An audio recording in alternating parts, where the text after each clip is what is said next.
Vamos a explicar concisamente con algún ejemplo qué es la resilabificación de los grupos consonánticos de muta cum liquida. Por tanto, lo primero que tendremos que hacer es explicar qué son estos grupos. Primero, ¿qué son las mutae? Literalmente las mudas, que es como los gramáticos latinos llamaban, de forma algo inexacta para los estándares modernos, pero bien, principalmente a las oclusivas, las consonantes de petaca, bodega, pero también incluiríamos en las mutae a la fricativa F. Y luego las liquidae sí que son las líquidas, la L y la R. Por tanto, un grupo de muta cum liquida es un grupo consonántico donde tenemos primero una oclusiva o una fricativa F e inmediatamente después una líquida. Y estos grupos tienen su propio nombre porque actúan de forma especial, como vamos a ver, y especialmente para lo que nos interesa a nosotros, para la gramática histórica. La silabificación de estos grupos es diferente entre el latín clásico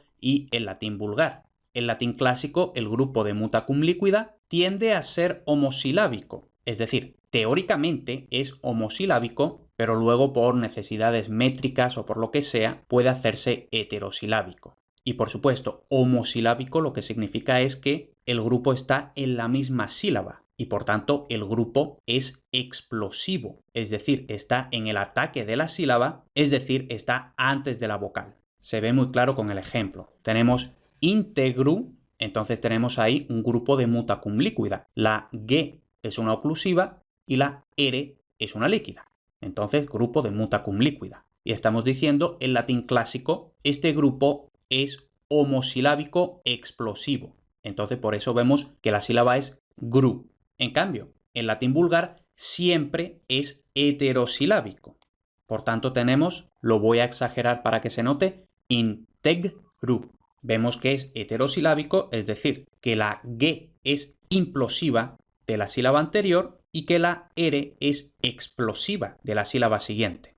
Y ahora quiero que nos fijemos en el doblete léxico que tenemos aquí. Tenemos el cultismo íntegro y tenemos la palabra patrimonial entero. Y quien haya estado atento se habrá dado cuenta, entre otras cosas, del cambio de acento. Íntegro, esdrújula, entero, llana. Y es que precisamente esa es una de las consecuencias más importantes de esta resilabificación. No estamos hablando de todo esto simplemente por ser muy frikis y por poner nombre a todo, sino que realmente hay consecuencias. Y ahora, ¿cómo explicamos este cambio de acentuación? ¿Cómo es posible que este detalle tan pequeñito haga que cambie el acento entre íntegro y entero? Entonces tenemos que acudir a la regla de la penúltima sílaba, es decir, la regla que establece cuál es la sílaba acentuada en latín. Esta regla dice, en resumen, que la penúltima sílaba solo no lleva el acento si la vocal es breve. Por eso quien haya estado atento habrá visto que he marcado la E breve en íntegro. Pero además tiene que darse simultáneamente la regla de que la sílaba sea abierta, es decir, que no sea trabada, es decir, que la sílaba termine en vocal, que no termine en consonante. Por tanto, tenemos aquí integru, en latín clásico, como el grupo es homosilábico explosivo de la sílaba siguiente, la sílaba T, que es la penúltima sílaba, tiene una vocal breve y la sílaba es abierta, porque termina en vocal. Por tanto, la penúltima sílaba no lleva el acento, sino que el acento va una sílaba antes en la antepenúltima. Eso en latín clásico. Pero en latín vulgar, como el grupo de muta cum liquida es heterosilábico y en este caso la G es implosiva, está cerrando, está trabando la sílaba. Entonces la E es breve, pero la sílaba es cerrada. Entonces no se dan simultáneamente las dos reglas, por tanto, la penúltima sílaba sí lleva el acento en latín vulgar. Y como sabemos que el español y las lenguas romances proceden del latín vulgar, por eso el español conserva la acentuación del latín vulgar y por eso decimos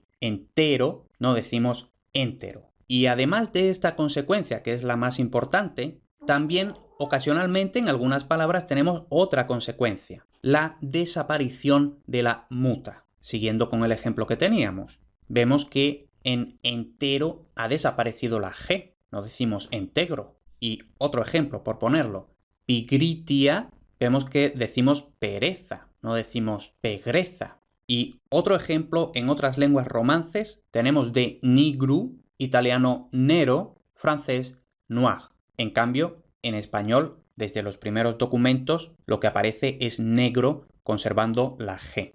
Entonces aquí tendríamos un caso que no podríamos explicar por cultismo porque aparece desde los primeros documentos. Por tanto, podemos pensar que la pérdida de la G no ocurre absolutamente siempre. Y ya, para terminar, hemos dicho, la resilabificación conlleva la desaparición de la muta y esta es la explicación simplificada, aceptable, pero simplificada. Simplemente la G desaparece. Nos podríamos quedar ahí, pero esto de hecho tiene su propia explicación, ya que estamos, la vamos a dar. Entonces, una evolución simplificada, simplemente para ilustrar cómo desaparece la G, tenemos aquí latín clásico integru, en latín vulgar ya con el vocalismo vulgar, etc., integro, y ahora algo que ocurre muy frecuentemente es que una consonante velar implosiva al final de la sílaba se vocaliza, es decir, se convierte en una yo.